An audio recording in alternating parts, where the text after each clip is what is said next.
এই সাকিব and আমরা আছি এখন গুপ্তেশ্বর কেভে নেপালে। আমাদের এই ফুল ট্রিপটা অ্যারেঞ্জ করে দিয়েছে টাইগার ডেন ট্যুরিজম। আমরা তিনজন এসেছিলাম, হোটেল থেকে শুরু করে গাড়ি, ড্রাইভার অ্যান্ড প্লেসেস সিলেকশন সব কিছু অনেক রিজনেবল প্রাইসের মধ্যে সুন্দরভাবে সম্পূর্ণ তারা করে দিয়েছে। আমরা জাস্ট এসে ঘুরেছি আর কি। তো এই কেভটা হচ্ছে আমাদের ওয়ান অফ দ্য স্পটস, আমরা এখন ঘুরছি এই কেভে। আমি থ্যাংক ইউ জানাতে চাই টাইগার ডেন ট্যুরিজমের যারা আছেন, যারা আমাদেরকে এই ট্যুরটা সাজাতে হেল্প করেছেন। অ্যান্ড ভবিষ্যতে আমরা আবারও যে কোনো জায়গায় গেলে ওনাদেরকে তারেক আঙ্কেল অবশ্যই ওনাকে মনে রাখবো।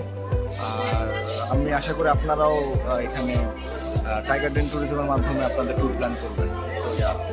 বাই।